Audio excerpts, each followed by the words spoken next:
Now, you've been screening this in front of a lot of church leaders and the faith community. What kind of response are you getting? Phenomenally good, breathtakingly good, just incredibly good. Routinely standing ovations, tears rolling down people's cheeks. Very, very good response indeed. Ben Stein's movie Expelled is currently rated at 9% on the movie review site Rotten Tomatoes. And just to put that into perspective, Catwoman in 2005 won Golden Raspberries in the categories of Worst Picture, Worst Actress, Worst Director and Worst Screenplay, and even at that actually carries a better rating than Expelled. Routinely standing ovations, tears rolling down people's cheeks. And, the father would be off at compulsory work, the mother would have already been gassed, so they would take the child and give him or her an overdose of barbiturates to kill him. And that was horrifying beyond words. And that's where, in my opinion, this is just an opinion, that's where science leads you. That's right. Love of God and compassion and empathy leads you to a very glorious place. Science leads you to killing people. Yeah, good word, good word. Science leads you to killing people. Yeah, good word, good word. It's frankly revolting that Stein found anyone who would agree with such a sickening opinion. A few of the things that science has done for us. Science has extended the average lifespan from about 25 to 70 years. Science has eradicated smallpox, which in the 20th century alone killed about 500 million people. That's about 10 times the military death toll of the same period. The Haber process is estimated to feed about 1/3 of the people on the planet. That's a single scientific discovery which feeds about 2 billion people. The numbers saved by water treatment are in the billions, and these are just a few of the effects that most people are not aware of. Scientific understanding permeates virtually every aspect of our lives. It brings us clean water, ample food, modern medicine, worldwide travel, instant worldwide communication, and so on. After this, it's not difficult to see why Stein's appraisal that science leads to killing people is frankly sickening. However, Stein also seems to have an equally callow commitment to his statements on religion too. Yet leader of a huge army with advanced weapons. There was Hugo Chavez of Venezuela, who openly worships Fidel Castro, who's turned Venezuela into a shambles, but is one of our main sources of oil. Not President Body, but President Spirit was Kim Jong-il, the dear leader of North Korea. It's the most repressive state on Earth, with an enormous military, nuclear weapons, and missiles capable of reaching Japan. When I saw these guys, I got a queasy feeling. What if Ahmadinejad attacked Saudi Arabia and blocked the Straits of Hormuz? What if North Korea, just out of the whims of its dear leader, attacked South Korea and started rocket bombing Tokyo? What if China chose that moment to attack Taiwan? What would we do if they did all this simultaneously? We don't have much more than a few 100,000 combat-ready soldiers and Marines. Roughly half of them are tied down in Iraq.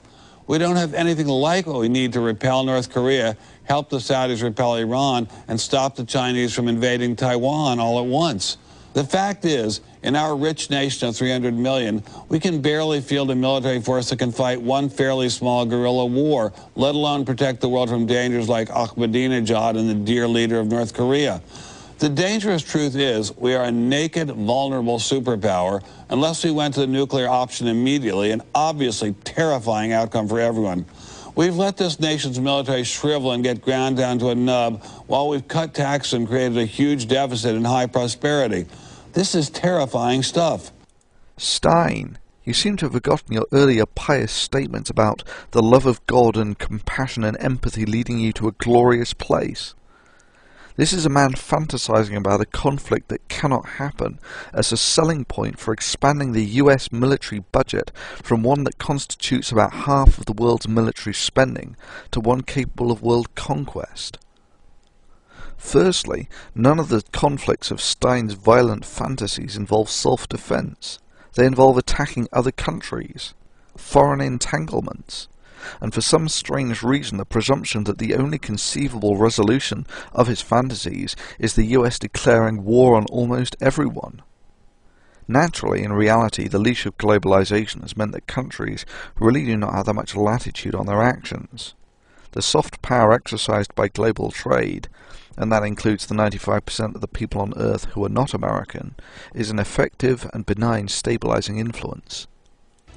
It's difficult to contrive that a military-industrial complex capable of challenging the rest of the world could be trusted to exercise the self-control of not attaining that which it desires through the implementation of its uncontested military power. This is an instrument that mankind would be better off not constructing.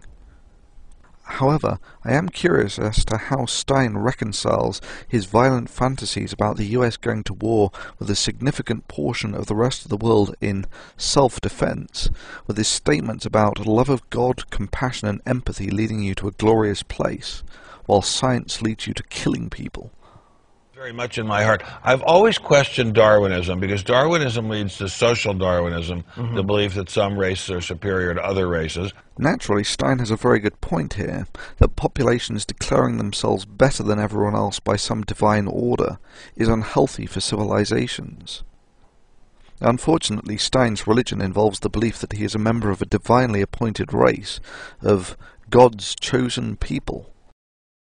They got a hearing before a judge who said, intelligent design isn't science. And they're now proudly touting that. That doesn't mean a thing. Courts also say that abortion is clearly legal and is not murder, and that's nonsense too. Courts until 1954 said that black people could not sit next to white people in schools. Courts until the Civil War said that black people were just slavery or just chattel like furniture or horses. So what courts say doesn't dictate anything to me in terms of what's right or wrong. I am an economist by training from Columbia. I worked as an economist very briefly.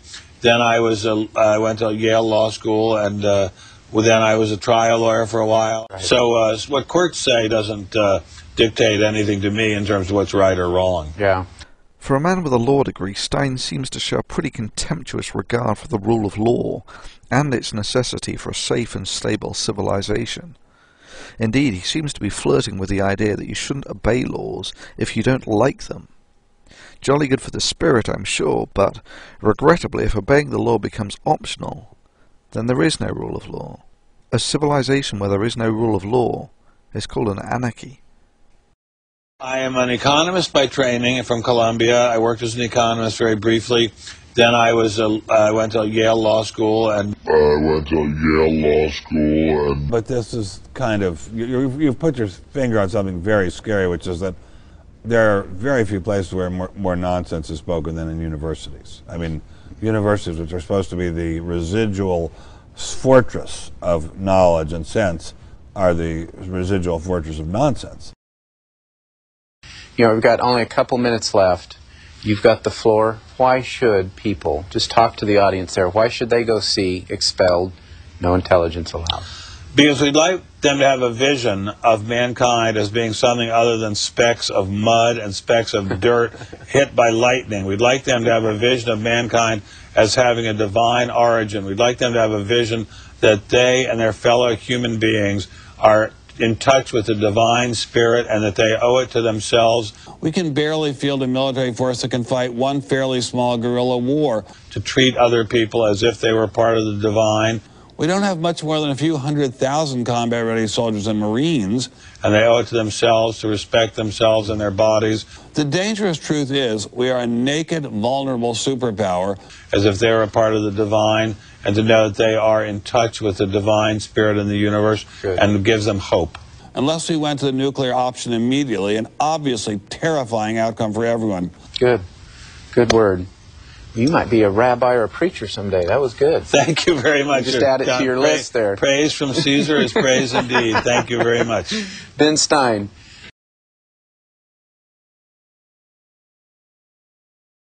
The dangerous truth is we are a naked, vulnerable superpower. Unless we went to the nuclear option immediately, an obviously terrifying outcome for everyone.